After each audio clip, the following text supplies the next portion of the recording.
Hai guys, welcome back to Mysterio. Di video kali ini aku bakalan cerita tentang satu pembantaian ya yang cukup mengerikan.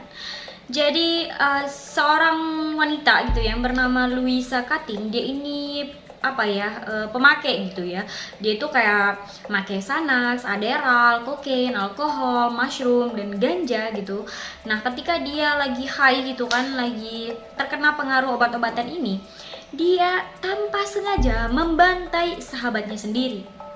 Jadi Louisa Ines Cutting dan juga Alexa Cannon ini mereka bukan cuma teman sekamar biasa aja ya. Mereka ini sebenarnya kayak besti-bestian ya istilahnya kalau zaman sekarang, itu kayak sahabat yang akrab banget.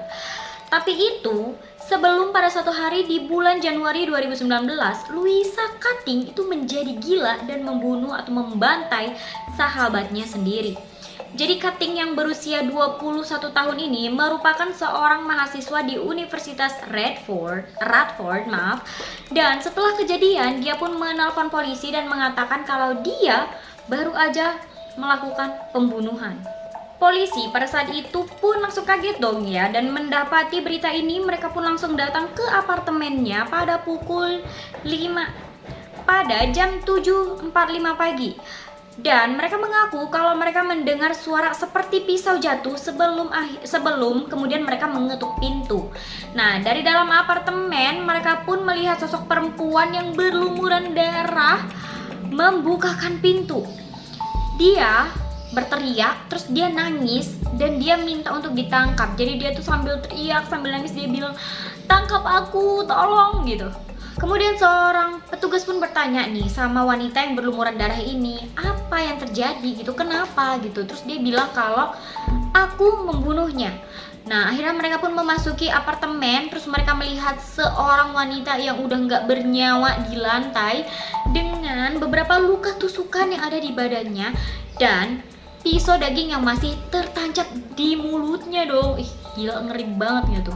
Korban ini pun kemudian diidentifikasi sebagai Alexa Cannon, teman sekamar dari Louisa Cutting atau besti-bestiannya si Louisa.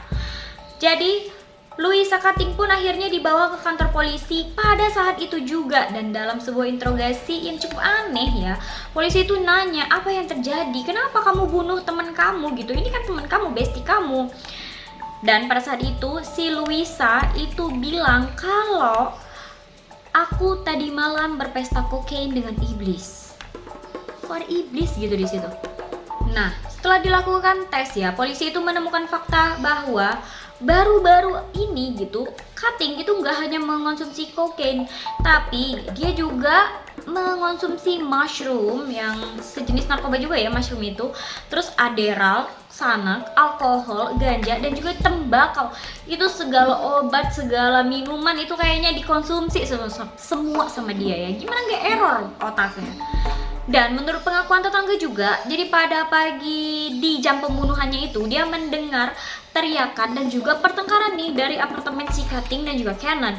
Bahkan tetangga ini sempat juga nelpon polisi. Ketika dilakukan otopsi terhadap mayat dari si Cannon, diketahui kalau dia ini ditikam lebih dari 30 kali. Dan penikaman itu emang terjadi pada pagi hari beberapa menit sebelum polisi datang. Dan yang anehnya lagi, si Cutting ini bilang dan ngaku kalau dia itu berpesta kokain dengan iblis. Dia juga diketahui kayak ngomongnya tuh ngelantur gitu ya. Dia tuh ngomong tentang kiamat, terus dia tuh berkomat komit, dia baca doa Salam Maria dan dia membaca doa itu dalam bahasa Spanyol. Nah, sebelum dia berulang kali mencoba memasukkan seluruh tinjunya ke dalam mulutnya. Jadi kayak masukin gitu loh, kayak mau dimasukin semua gitu tinjunya ke dalam mulutnya. Sampai akhirnya dia pun dibawa nih ke klinik kesehatan mental di mana dia dirawat selama seminggu penuh. Emang kayaknya rada error ya. Ya iyalah, gimana nggak error? Secara minuman kokain aja satu udah bisa bikin orang error lah, ini segala-gala dia minum. Kemudian setelah surat perintah penggeledahan diajukan kepada penyelidik untuk menyisir apartemen mereka nih, ditemukan pil, penggiling, terus beberapa alat untuk merokok dan juga bahan berwarna coklat berkapur di area dapur.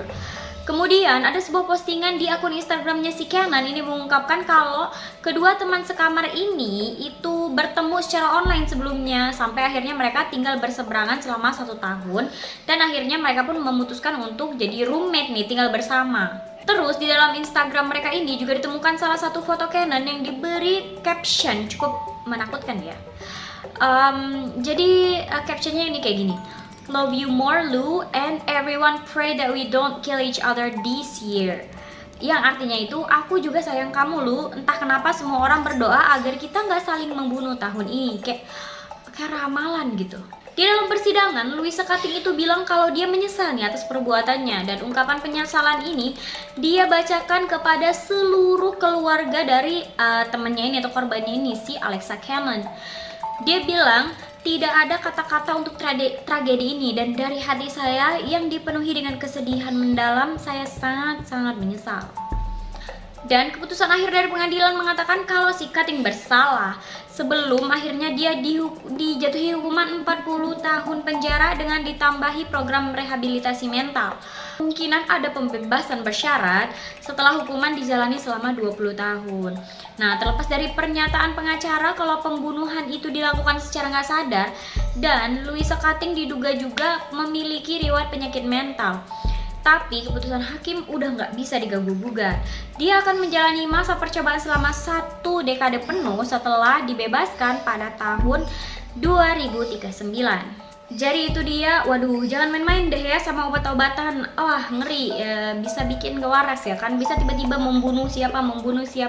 Dan kalau misalnya ada kalian punya teman roommate gitu ya yang seperti itu gitu, yang misalnya bisa gila tanpa sadar gitu, mendingan udahlah kalian pindah aja ya, jangan roommate sama orang kayak gitu, takutnya kalian bisa jadi korban. Segini aja video kali ini, sampai jumpa di video misterius selanjutnya, bye.